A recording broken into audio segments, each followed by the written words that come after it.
Қайырлы күн баршаңызға, каналыма қош келдіңіздер. Бүгін сіздерге осындай ащы салаттың бірі, Азия салатының рецебін ұсынамын. Видеоны соңына дейін көріп, лайк басып пікір жазуды ұмытпаңыздар.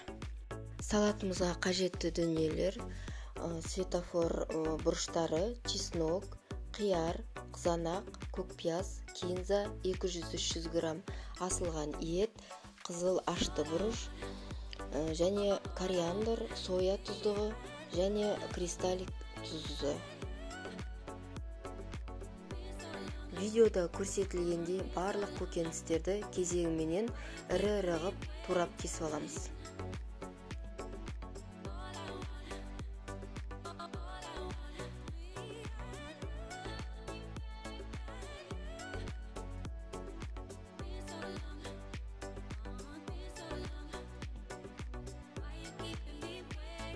Келесі светофор бұрышының жартысын ғана қолдансақ жетеді. Ішін тазалап, тоже ірі-ірі ғып кесіп аламыз.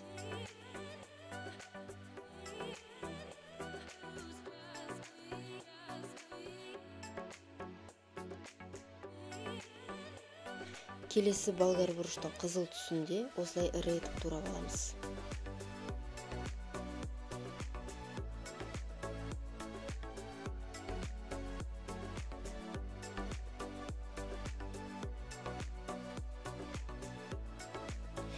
Келесі қызанақтарымызды да осылай ірі ғып турап аламыз.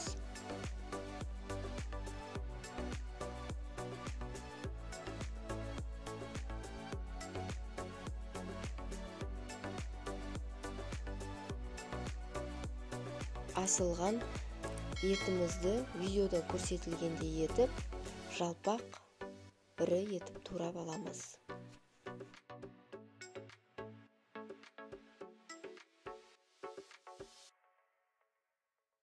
Келесі бір бума көк жуамызды қиғашынан видеода көрсетілгенде етіп, әдемілік ретінде кесіп аламыз.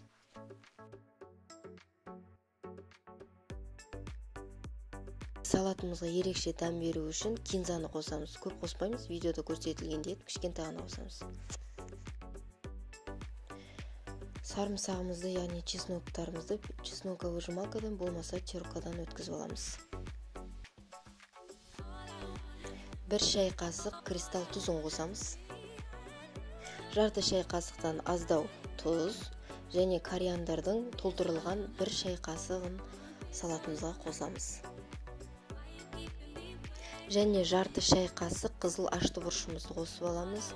Уксусымызды видеода көрсетілгендей 3-4 тамшы болса жететінде ғана қосамыз. Болмаса алма сірке суын жарты шай қасық қосамыз. 2 ас қасық соя тұздығын және 50 мг қатты қыздырылған сұйық майды осыны салаттың үстіне құйып, барлығын жақсылап араластырып аламыз. Барлығын жақсылап араластырып болған соң жарты сағатқа тоңазытқышқа қойып қоямыз. Суы шығып, дәмі ерекше кіру үшін. Және дастарханға салар бұрын әдемілік үшін бетіне күнжіт сеуіп қойсаңыздар болады. Өте дәмді және ерекше салаттың бірі. Жасап көріңіздер. Ас болсын.